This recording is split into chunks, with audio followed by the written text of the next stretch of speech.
ओम शांति। ओम शांति।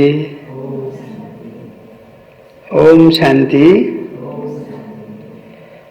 आज मिति 2077 साल मंगसिर 26 गते शुक्रबार, त्यसरी नै 11 दिसम्बर 2020 बाबाको साकार बाणी छ। बाणीको सारमा आज बाबाले भन्नुभएको छ, मीठे बच्चे, Madhuban holiest of the Holi बाप का घर है। मीठे बच्चे, Madhuban holiest of the Holi बाप का घर है। यहाँ तुम किसी भी पतित को नहीं ला सकते। Madhuban holiest of the Holi बाप का घर है। यहाँ तुम किसी भी पतित को नहीं ला सकते। प्रश्नमा आज बाबाले सोध्नुभएको छ, इस ईश्वरीय मिशन में जो पक्के निश्चय बुद्धि हैं, इस ईश्वरीय मिशन में जो पक्के निश्चय बुद्धि हैं, उनकी निशानियां क्या होगी?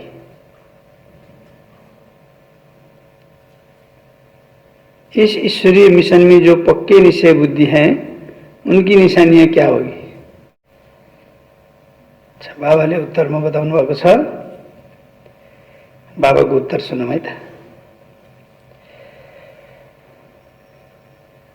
नंबर 1, वे स्तुति निंदा सब में धीरज से काम लेंगे। जो पक्के निश्चय बुद्धि हैं, उनकी निशानियां क्या होगी? वे स्तुति निंदा सब में धीरज से काम लेंगे। दूसरा, क्रोध नहीं करेंगे। तीसरा, किसी को भी दैहिक दृष्टि से नहीं देखेंगे। क्रोध नहीं करेंगे, किसी को भी दैहिक दृष्टि से नहीं देखेंगे। आत्मा को ही देखेंगे, आत्मा होकर बात करेंगे। चौथा पॉइंट, स्त्री पुरुष साथ में रहते कमल फूल समान रहेंगे।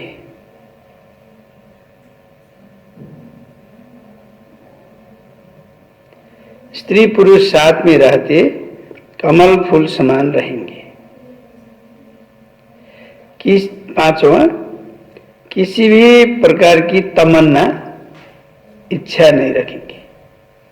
किसी भी प्रकार की तमन्ना इच्छा नहीं रखेंगे। फिर एक चोटी, इस ईश्वरीय मिशन में जो पक्के निश्चय बुद्धि हैं, उनकी निशानियां क्या होगी?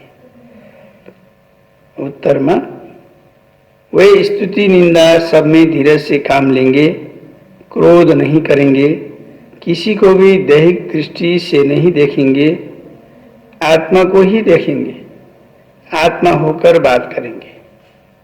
स्त्री पुरुष साथ में रहते कमल फूल समान रहेंगे। किसी भी प्रकार की तमन्ना नहीं रखेंगे। गीत से जले न क्यों परवाना। ओम शांति। रूहानी बच्चों प्रति रूहानी बाप समझा रहे हैं, अर्थात भगवान पढ़ा रहे हैं रूहानी स्टूडेंट को। रूहानी बच्चों प्रति रूहानी बाप समझा रहे हैं, अर्थात भगवान पढ़ा रहे हैं रूहानी स्टूडेंट को। कति ठुलो कुरा छ यो। भगवानले रूहानी स्टूडेंटले पढ़ाउँदै हुनुहुन्छ। उन स्कूलों में जो बच्चे पढ़ते हैं, उन्हें कोई रूहानी स्टूडेंट नहीं कहेंगे। उन स्कूलों में जो बच्चे पढ़ते हैं, उनको कोई रूहानी स्टूडेंट नहीं कहेंगे। वे तो हैं ही आसुरी विकारी संप्रदाय के। आगे तुम भी क्या थे? आगे तुम भी आसुरी अथवा रावण संप्रदाय के थे। अब राम राज्य में चलने के लिए 5 विकारों रूपी रावण पर विजय पाने का पुरुषार्थ कर रहे हैं। यह जो नॉलेज प्राप्त नहीं करते, उन्हों को समझाना पड़ता है। क्या समझाना पड़ता है? के समझाउनु पर्छ?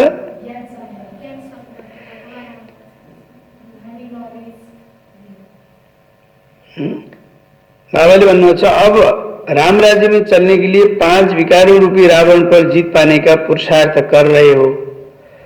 यह जो नॉलेज प्राप्त नहीं करते उन्हों को समझाना पड़ता है तुम रावण राज्य में हो, खुद समझते नहीं है। तुम अपने मित्र संबंधियों आदि को कहते हो हम बेहद के बाप से पढ़ते हैं, तो ऐसे नहीं कि वह निश्चय करते हैं, हैन। हामीले भन्यौं भन्दैमा उनीहरूले निश्चय हुन्छ त उनीहरूलाई विश्वास हुँदैन। हामीले जे भने पनि उनीहरू सुन्न त सुन्लान्, तर उनीहरूले भित्र निश्चय मान्दैनन्, विश्वास हुँदैन। हामीले भगवानले पढाउनुहुन्छ भने उनले सुन्न त सुन्छन्, तर मनमा नै त के ठानेका हुन्छन्, हैन। त्यस्तै बाबाले भन्नुभयो अब यो रावण माथि हामी जित पाउने पुरुषार्थ गर्दैछौँ। वास्तवमा के छ भन्दा यो रावण राज्य हो, तर उनीहरूले बुझ्दैनन्, उनीहरूलाई ज्ञान छैन। त हामीले उनीहरूलाई भन्नुपर्छ कि यो रावण राज्य हो भनेर पनि बुझ्दैनन्, भनेर नि अब सुन्न त सुन्छन् तर विश्वास हुँदैन, निश्चय हुँदैन।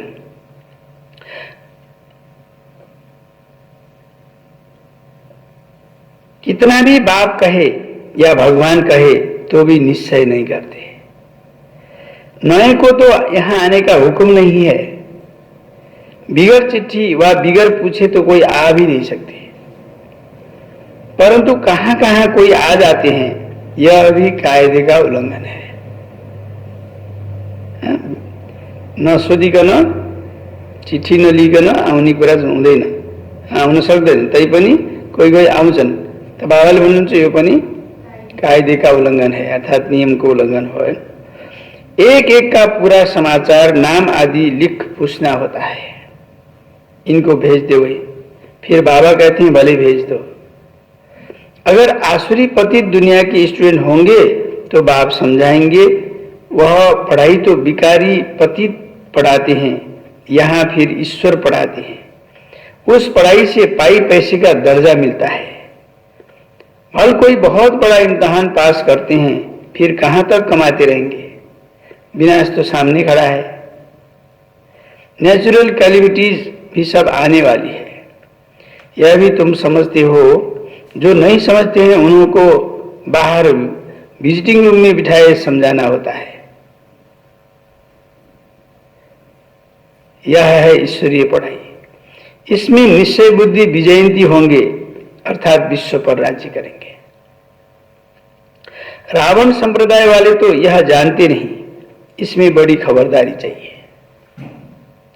परमिशन बगैर कोई भी अंदर आ नहीं सकता। यह कोई घूमने फिरने की जगह नहीं है। कौन? यह कोई घूमने फिरने की जगह नहीं है। थोड़े समय में कायदे कड़े हो जाएंगे, क्योंकि यह है holiest of the holy. Shiv Baba को इंद्र भी कहते हैं, है ना। यह इंद्र सभा है। 9 रत्न अंगूठी भी पहनते हैं ना, उन रत्नों में नीलम भी होता है, पन्ना भी और माणिक भी होता है। यह सब नाम रखी हुई है। परियों के भी नाम है ना। तुम परियां उड़ने वाली आत्माएं हो, तुम्हारा ही वर्णन है, परंतु मनुष्य इन बातों को कुछ भी समझते नहीं है। अंगूठे में भी रतन जब डालते हैं तो उनमें कोई पुखराज, नीलम, पेरूज भी होते हैं। कोई का दाम 1000 रुपया होता है तो कोई का फिर 10-20 रुपया भी होता है। बच्चों में भी नंबरवार है। कोई तो पढ़कर मालिक बन जाते हैं, कोई फिर पढ़कर दास दासियां बन जाते हैं। राजधानी स्थापन होती है ना तो बाप बैठ पढ़ाते हैं। इंद्र भी उनको ही कहा जाता है। यह ज्ञान चर्चा है, ज्ञान वर्षा है। इंद्रले पानी वर्षाउँछ पर्छन् त यहाँ शिव बाबा इंद्र पनि हो अरे। त बाबाले के को वर्षा गराउनुहुन्छ? ज्ञान को वर्षा गराउनुहुन्छ। यह ज्ञान वर्षा है। ज्ञान तो सिवाय बाप के कोई दे न सके। तुम्हारा एम ऑब्जेक्ट भी यह है। अगर निश्चय हो जाए कि ईश्वर पढ़ाते हैं और क्या होगा? के हुन्छ? यदि सबैलाई निश्चय होस् कि यो भगवानले पढाउनुहुन्छ हैन, या बाबा ईश्वर पढ़ाते हैं, तब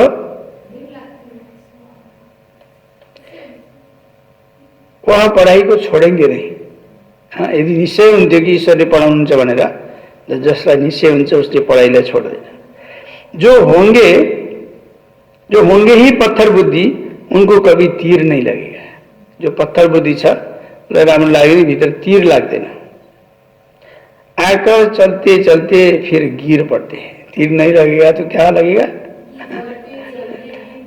फिर गिर पड़ते हैं। 5 विकार आधा कल्प के शत्रु हैं। माया देह अभिमान में लाकर थप्पड़ मार देती है, फिर आश्चर्यवत सुनंती कथनती भागंती हो जाती है। यह माया बड़ी दुस्तर है। एक ही थप्पड़ से गिरा देती है। समझते हैं हम कभी नहीं गिरेंगे, फिर भी माया थप्पड़ लगा देती है हैन? कतिजना जसले मायाको थप्पड खाए, गिरे, गए, उनीहरूले नि कहाँ त्यसरी गिर्छु भन्ने सोच्छन् र सोच्दैनन् नि, सोचेर सोच्दैन थिए। तर मायाले एक ही थप्पड़ से गिरा देती है। ये माया बड़ी दुस्तर है। यहाँ स्त्री पुरुष दोनों को पवित्र बनाया जाता है। सो तो ईश्वर के सिवाय कोई बना न सके। कोही मनुष्य यस्तो छैन जसले स्त्री पुरुष दुईटैलाई पवित्र बस भनेर त्यो मन्त्र हैन, त्यो ज्ञान, त्यो मार्गदर्शन दिनेवाला कोही मनुष्य छैन। सो तो ईश्वर के सिवाय कोई बना न सके। यह है ईश्वरीय मिशन। बाप को खिवैया भी कहा जाता है। बाप को खिवैया कहा जाता है। खिवैयाले के गर्छ? अब बाबाले भन्नुहुन्छ तुम क्या हो? बाप तो है खिवैया और तुम?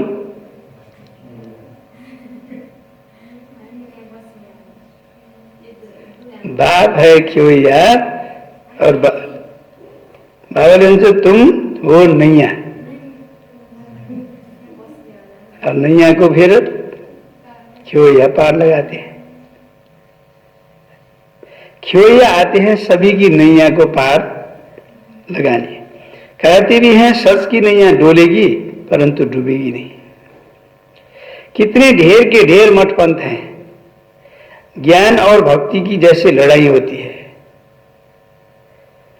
कभी भक्ति की भी विजय होगी, आखिर तो ज्ञान की ही विजय होगी। आखिर तो ज्ञान की ही विजय होगी। भक्ति की तरफ देखो कितने बड़े बड़े योद्धे हैं। ज्ञान मार्ग की तरफ भी कितने बड़े बड़े योद्धे हैं। अर्जुन भीम आदि नाम रखे हैं। यह तो सब कहानियां बैठ बनाई है। ज्ञान तो तुम्हारा ही है। हीरो हीरोइन का पार्ट तुम्हारा अभी बज रहा है। इस समय ही युद्ध चलती है। तुम्हारे में भी है, बहुत हैं जो इन बातों को समझते नहीं है। तुम्हारे में भी बहुत है जो इन बातों को समझते नहीं है, बिल्कुल समझते नहीं है। जो अच्छे अच्छे होंगे उनको ही तीर लगेगा। थर्ड क्लास तो बैठ न सके। दिन प्रतिदिन बहुत कड़े कायदे होते जाएंगे। पत्थर बुद्धि जो कुछ नहीं समझते उनको तो यहाँ बैठना भी बेकायदे है। पत्थर बुद्धि जो बिल्कुल नहीं समझते वो तो यहाँ बैठना भी, उनका यहाँ बैठना भी बेकायदा है। यह हाल होलीएस्ट ऑफ होली है। यह हाल होलीएस्ट ऑफ होली। पोप को होली कहते हैं। कहते यह तो बाप है होलीएस्ट ऑफ होली। पोप को भी होली कहते हैं। यह तो बाप है होलीएस्ट ऑफ होली। बाप कहते हैं इन सभी का मुझे कल्याण करना है।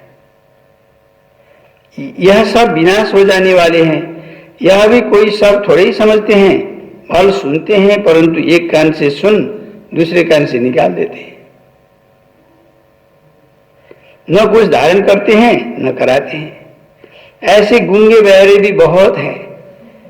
बाप कहते हैं hear no evil, see no evil, talk no evil. वह तो बंदर का चित्र दिखाते हैं। परंतु यह तो मनुष्य के लिए कहा जाता है।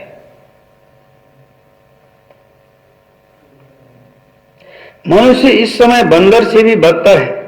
नारद की भी कहानी बैठ बनाई है। क्या बनाई है?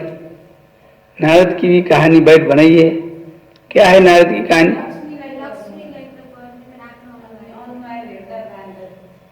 उनको बोला तुम अपनी शक्ल तो देखो, 5 विकार तो अंदर में नहीं है। जैसे साक्षात्कार होता है, हनुमान का भी साक्षात्कार होता है ना। बाप कहते हैं कल्प कल्प यह होता है। सतयुग में यह कुछ भी बातें होती नहीं।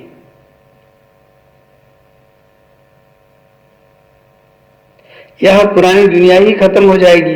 जो पक्के निश्चय बुद्धि हैं वह समझते हैं कल्प पहले भी, क्या समझते हैं? कल्प पहले भी हमने राज्य लिया था। लिया था? राज्य किया था? हाँ। जो पक्के निश्चय बुद्धि है वो समझते हैं कल्प पहले भी हमने राज्य किया था। बाप कहते हैं बच्चे अब दैवी गुण धारण करो, कोई बेकायदे काम नहीं करो। स्तुति निंदा सब में धीरज धारण करना है। कहिले स्तुति पाइन्छ, कहिले निंदा पाइन्छ, त्यसमा पनि के गर्ने? धीरज धारण करनी है। क्रोध नहीं होना चाहिए। मान सम्मान पाएन भनेर क्रोध हुन भएन। तुम कितने ऊंच स्टूडेंट हो, ईश्वर के स्टूडेंट। भगवान बाप हमको पढ़ाते हैं, भगवान बाबाले हमलाई पढ़ाउँछ। वो डायरेक्ट पढ़ा रहे हैं, फिर भी कितने बच्चे भूल जाते हैं। फिर भी इतने ऊंचे भगवान पढ़ाते हैं, फिर भी कितने बच्चे भूल जाते हैं। क्यों? क्योंकि साधारण तन है ना। क्यों भूल जाते हैं? क्योंकि साधारण तन है। बाप कहते हैं देहधारी को देखने से तुम इतना उठ नहीं सकेंगे, इतना ऊंचा जा नहीं सकेंगे। देहधारी को देखने से इतना ऊंचा जा नहीं सकेंगे, उठ नहीं सकेंगे। इसलिए क्या करो? आत्मा को देखो। आत्मा कहाँ है? आत्मा यहाँ भृकुटी के बीच में रहता है। आत्मा सुनकर क्या करती है? आत्मा सुनकर कहाँ धीराती है? हमेशा आत्मा से बात करो। तुम आत्मा इस शरीर रूपी तख्त पर बैठी हो ना। तुम तमो प्रधान थी आत्मा, अब सतो प्रधान बनो।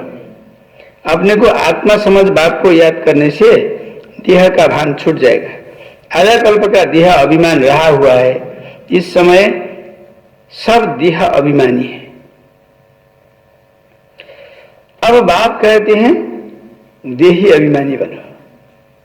आत्मा ही सब कुछ धारणा करती है, खाती पीती सब कुछ आत्मा करती है। बाप को तो अभोक्ता कहा जाता है, वह है निराकार। यह शरीरधारी सब कुछ करते हैं।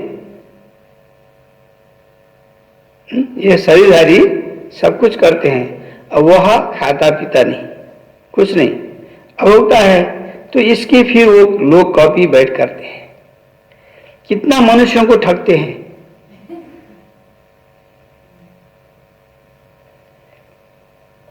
तुम्हारी बुद्धि में अभी सारा ज्ञान है। कति साधुहरू भनौँ न, सन्यासीहरू आफू पनि नखाइकन कति दिनसम्म तपस्या गरेर एकदम साधना गरेर निर्जल बस्छन्, अन्न नखाइकन बस्छन्। बस्ने गर्छन्।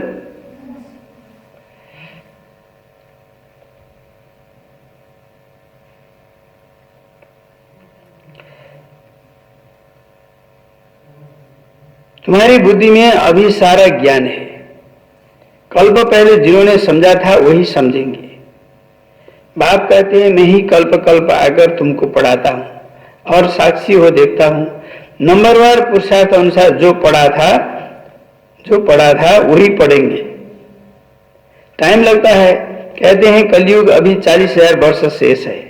तो घोर अंधियारे में है ना, इसको अज्ञान अंधियारा कहा जाता है। भक्ति मार्ग और ज्ञान मार्ग में रात दिन का फर्क है।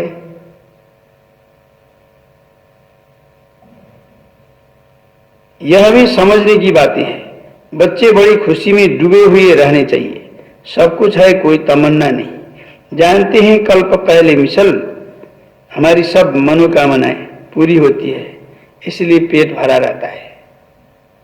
कल्प पहिला जस्तै हाम्रो सबै मनोकामना पूरा हुँदैछ, त्यस कारणले पेट भरिन्छ, एकदम संतुष्ट, कोई तमन्ना इच्छा छैन। जिनको ज्ञान नहीं उनका थोड़ा ही पेट भरा रहेगा। कहा जाता है खुशी जैसी खुराक नहीं। जन्म जन्मांतर की राजाई मिलती है, दास दासी बनने वालों को इतनी खुशी नहीं रहेंगी। पूरा महावीर बनना है जो माया हिला न सके। बाप कहते हैं आंखों की बड़ी संभाल करनी है, आंखों की बड़ी संभाल रखनी है, क्रिमिनल दृष्टि न जाए। स्त्री को देखने से चलायमान हो जाते हैं, अरे तुम तो भाई बहन कुमार कुमारी हो ना। फिर कर्मेंद्रियां चंचलता क्यों करती? बड़े बड़े लखपति करोड़पति को भी माया खलास कर देती है, गरीबों को भी माया एकदम मार डालती है। फिर कहते हैं बाबा हमने धक्का खाया। अरे 10 वर्ष के बाद भी हार खा ली, अब तो पाताल में गिर पड़े। अंदर में समझते हैं इनकी अवस्था कैसी है। कोई कोई तो बड़ी अच्छी सर्विस करती हैं। कन्याओं ने भी भीष्म पितामह आदि को बाण मारे हैं ना। यह तो है ही भगवानुवाच। अगर कृष्ण भगवान ने गीता सुनाई तो फिर ऐसा क्यों कहते कि मैं जो हूं जैसा हूं कोई बिरला ही जानते। अब कृष्णलाई तो सबैले जान्दछन्। यदि कृष्णले नै गीता सुनाएको भए तो कि फिर भगवानले तो किन भन्ने कि मैं जो हूं जैसा हूं कोई बिरला ही जानते। कृष्ण यहाँ होता तो पता नहीं क्या कर देते। कृष्ण का शरीर तो होता ही है सतयुग में। यहां नहीं जानते कि कृष्ण के बहुत जन्मों के अंत के शरीर में मैं प्रवेश करता हूं, है ना। तो कृष्ण यहाँ भएदेखि कृष्णलाई नजिक जानलाई, फोटो खिचाउनलाई, हैन, या माया गर्नलाई, आफूले लिएर जानलाई खोसाखोस हुन्थ्यो होला, हुँदैन? उसले मैले लान्छु, कहाँ कसले लाने है। कृष्ण यहाँ भए त बाबाले भन्छ पता नहीं के हुन्थ्यो है, क्या कर देते। कृष्ण का शरीर तो होता ही है सतयुग में। यह नहीं जानते कि कृष्ण के बहुत जन्मों के अंत के शरीर में मैं प्रवेश करता हूँ, यह नहीं जानते। कृष्ण के आगे तो झट सब भाग आए। पोप आदि आते हैं तो कितना झुंड जाकर इकट्ठा होता है। मनुष्य यह थोड़े ही समझते कि इस समय सब पतित तमो प्रधान है। कहते भी हैं हे पतित पावन आओ, परंतु समझते नहीं कि हम पतित हैं। हे पतित पावन आओ भनेर बोलाउँछन्, पावन बनाऊ पनि भन्छन्, तर हामी पतित छौं भनेर महसुस गर्दैनन्। बच्चों को बाप कितना अच्छी रीति समझाते हैं। बाबा की बुद्धि तो सब सेंटर्स के अनन्य बच्चों की तरफ चली जाती है। जब जास्ती अनन्य बच्चे यहाँ आते हैं तो फिर यहाँ देखता हूं, नहीं तो बाहर में बच्चों को याद करना पड़ता है। कहाँ बच्चाहरू अनन्य बच्चाहरू छन् वहाँ याद करना पड़ता है। जब बच्चे यहाँ आते हैं तो यहाँ देखता हूँ, उनके आगे ज्ञान डांस करता हूँ। अहिले ब्रह्मा बाबाले भन्दै हुनुहुन्छ जब बच्चाहरू यहाँ आउँछन् त ज्ञान डान्स गर्छु। बाबा फेरि बच्चाहरू आएनन् भने बाबाले फेरि मुरली लेखेर पठाउन थाल्नुहुन्छ। त बच्चे अनन्य बच्चाहरूको अगाडि बाबाले भन्छ ज्ञान डांस करता हूँ। मेजॉरिटी ज्ञानी तो आत्मा होते हैं तो मजा भी आता है, नहीं तो बच्चियों पर कितना अत्याचार होते हैं।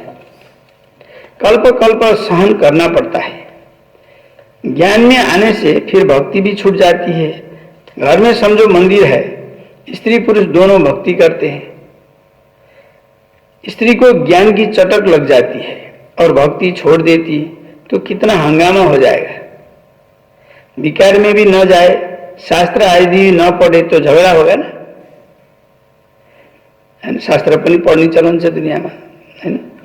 तो विकार में भी न जाए और शास्त्र आदि भी न पढ़े तो झगड़ा होगा ना। इसमें विघ्न बहुत पड़ते हैं। और सत्संग में जाने के लिए तो कोई रोकते नहीं है। यहाँ है पवित्रता की बात, यहाँ आने के लिए रोकते हैं। हाँ, पुरुष तो नहीं रह सकते तो जंगल में चले जाते है ना। समय बसेरे पवित्र रह सकते तो पुरुष तो जंगल में जान चले। स्त्रियां कहाँ जाए? स्त्रियों के लिए वह समझते हैं नरक का द्वार है।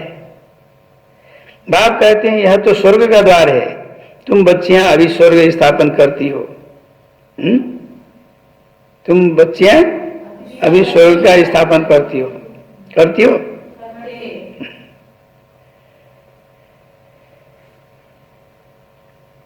इनसे पहले नरक के द्वार थी। जब ज्ञान नहीं था, बाबा नहीं मिला था, तब क्या थी? नरक के द्वार थी। अब स्वर्ग की स्थापना होती है, स्वर्ग के द्वार। अब स्वर्ग की स्थापना होती है। सतयुग है स्वर्ग का द्वार और कलयुग है नरक का द्वार। यह समझ की बात है। तुम बच्चे भी नंबरवार पुरुषार्थ अनुसार समझते हो। भल पवित्र तो रहते हैं, बाकी ज्ञान की धारणा नंबरवार होती है। तुम तो वहां से निकलकर यहां आकर बैठे हो।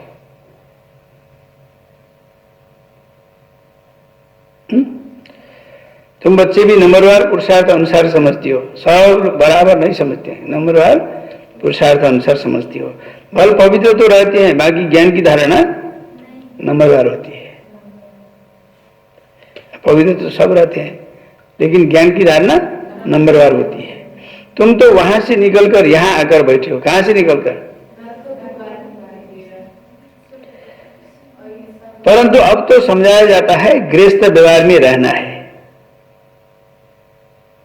फेरि बाबाले के भन्नुहुन्छ, वहाँ से गृहस्थबाट निक्लेर यहाँ आएर बस्यो, फेरि पनि गृहस्थ व्यवहारमा रहनुपर्छ र पनि पुरुषार्थ गर्नुपर्छ भन्नुहुन्छ बाबाले। गृहस्थ व्यवहार में रहना है, सबै त आएर हुँदैन। उनको तकलीफ होती है। यहाँ रहने वालों के लिए कोई तकलीफ नहीं है। जो मधुबनमा बस्छ, जो सेन्टरमा बस्छ, उसको लागि कोही तकलीफ छैन।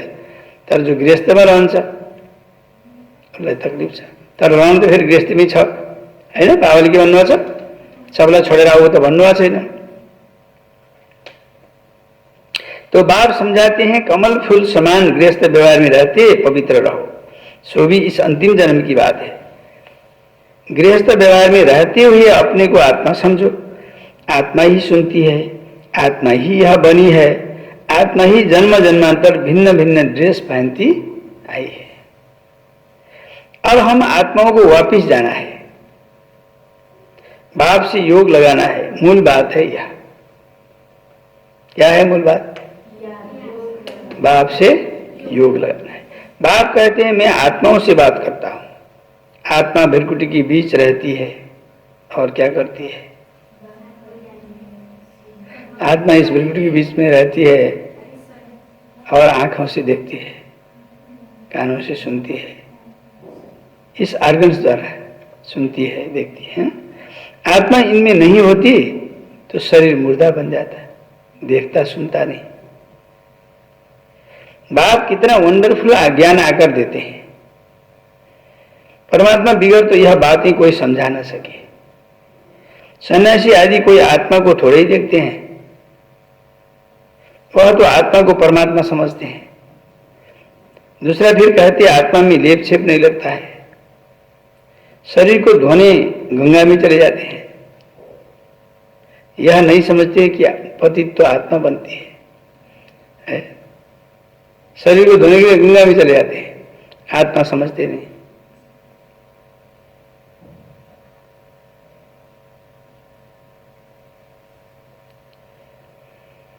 यह नहीं समझते आत्मा ही पतित बनती है, आत्मा ही सब कुछ करती है। बाप समझाते रहते हैं यह मत समझो हम फलाना हूं, यह फलाना है नहीं, सब आत्माएं हैं।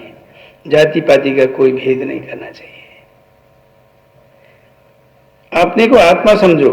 गवर्नमेंट कोई धर्म को नहीं मानती, यह सब धर्म तो देह के है, परंतु सब आत्माओं का बाप तो एक ही है ना। देखना भी आत्मा को है। सभी आत्मा का स्वधर्म क्या है? सभी आत्माओं का स्वधर्म शांति है। अच्छा, मीठे मीठे सिकी लधे बच्चों प्रति माता पिता बाप दादा का याद प्यार और गुड मॉर्निंग। रूहानी बाप की रूहानी बच्चों को नमस्ते। रूहानी बच्चों की रूहानी बाप को याद प्यार गुड मॉर्निंग और नमस्ते बाबा नमस्ते। धारणा के लिए मुख्य सार। पहला पॉइंट, जो बात काम की नहीं है उसे, जो बात काम की नहीं है उस पर चिंतन करते ही रहना है। नहीं करना है। अच्छा, उसे एक कान से सुन दूसरे से निकाल देना है। हा?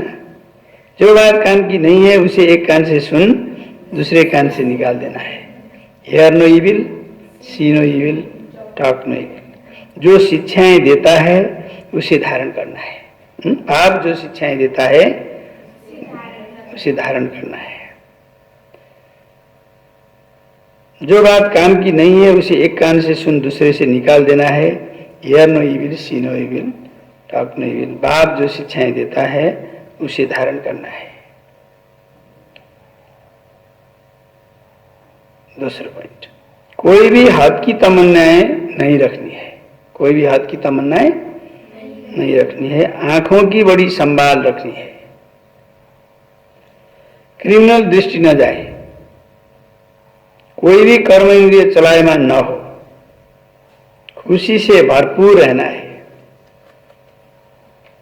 कोई भी हद की तमन्नाएं नहीं रखनी है। आंखों की बड़ी संभाल रखनी है। क्रिमिनल दृष्टि न जाए। कोई भी कर्म इंद्रिया चलायमान न हो। खुशी से भरपूर रहना है। वरदान। आज बाबाले हम वरदान दिनुभएको छ हामीलाई। अटेंशन रूपी घृत द्वारा आत्मिक स्वरूप के सितारे की चमक को बढ़ाने वाले। अटेंशन रूपी घृत द्वारा आत्मिक स्वरूप के सितारे की चमक को बढ़ाने वाले। आकर्षण मूर्त भव। के दिनुभयो वरदान बाबाले? अटेंशन रूपी घृत द्वारा आत्मिक स्वरूप के सितारे की चमक को बढ़ाने वाले आकर्षण मूर्त भाव। विस्तार। जब बाप द्वारा नॉलेज द्वारा आत्मिक स्वरूप का सितारा चमक गया, जब बाप द्वारा नॉलेज द्वारा आत्मिक स्वरूप का सितारा चमक गया तो बुझ नहीं सकता। लेकिन चमक की परसेंटेज कम और ज्यादा हो सकती है। यह सितारा सदा चमकता हुआ सबको आकर्षित तब करेगा जब रोज अमृत वेले क्या करेंगे? यह सितारा सदा चमकता हुआ सबको आकर्षित तब करेगा जब रोज अमृत वेले अटेंशन रूपी घृत डालते रहेंगे। जैसे दीपक में घृत डालते हैं ना, डालते हैं कि नहीं? तो वह एक रस जलता है। घिउ कम भयो भने बत्ती निभ्न थाल्छ। तर ननिभोस् त्यसको लागि घिउ थप्दै गर्नुपर्छ। त्यस्तै बाबाले के भन्नुभयो? हामीलाई के भन्नुभयो बाबाले?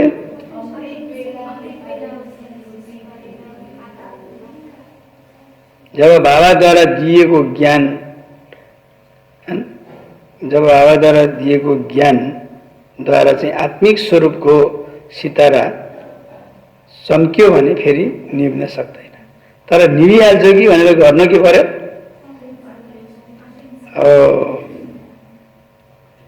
घिउ थप्दै गर्नु पर्यो हैन। जब सितारा चम्कियो तर चमकमा थोरै तलमाथि हुन्छ पुरुषार्थको आधारमा, हो कि हैन?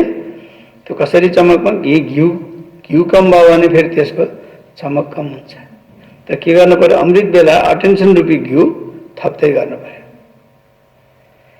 जैसे दीपक में घृत डालते हैं तो एक रस जलता है, ऐसे संपूर्ण अटेंशन देना ऐसे संपूर्ण अटेंशन देना अर्थात बाप के सर्वगुण व शक्तियों को स्वयं में धारण करना। ऐसे संपूर्ण अटेंशन देना अर्थात बाप के सर्वगुण व शक्तियों को स्वयं में धारण करना। इसी अटेंशन से आकर्षण मूर्त बन जाएंगे। फिर एक चोरी वरदान सुनो भाई था। अटेंशन रूपी घृत द्वारा आत्मिक स्वरूप के सितारे की चमक को बढ़ाने वाले आकर्षण मूर्त भव। अटेंशन रूपी घृत द्वारा आत्मिक स्वरूप के सितारे की चमक को बढ़ाने वाले आकर्षण मूर्त भव। जब बाप द्वारा नॉलेज द्वारा आत्मिक स्वरूप का सितारा चमक गया तो बुझ नहीं सकता, लेकिन चमक की परसेंटेज कम और ज्यादा हो सकती है। यह सितारा सदा चमकता हुआ सबको आकर्षित तब करेगा जब रोज अमृत बेले अटेंशन रूपी घृत डालते रहेंगे। जैसे दीपक में घृत डालते हैं तो एक रस जलता है, ऐसे संपूर्ण अटेंशन देना अर्थात बाप के सर्वगुण व सर्वशक्तियों को स्वयं में धारण करना। इसी अटेंशन से क्या होगा? इसी अटेंशन से क्या होगा? इसी अटेंशन से आकर्षण मूर्त बन जाएंगे। स्लोगन। बेहद की वैराग्य वृत्ति द्वारा, बेहद की वैराग्य वृत्ति द्वारा साधना के बीज को प्रत्यक्ष करो। कति मेहनत गरेको छ, तपस्या साधना गरेको छ, त्यो साधनाको बिउलाई प्रत्यक्ष गर्न के गर्नुपर्ने छ? के चाहिँदैछ? बेहदको वैराग्य वृत्ति। त बेहदको वैराग्य वृत्तिबाट साधनाको बिउलाई प्रत्यक्ष गर्ने।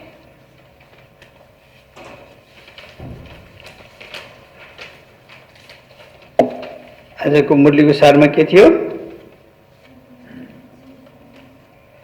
मीठे बच्चे Madhuban holiest of the Holi बाप का घर है, यहाँ तुम किसी भी पतित को ला नहीं सकते।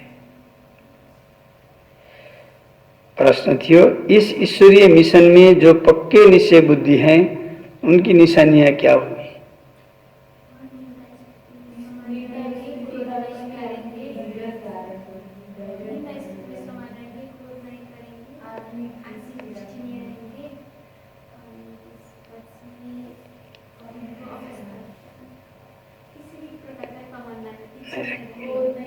हाँ, वही स्तुति निंदा सब में धीरज से काम लेंगे, क्रोध नहीं करेंगे, किसी को भी दैहिक दृष्टि से नहीं देखेंगे, आत्मा को ही देखेंगे, आत्मा होकर बात करेंगे।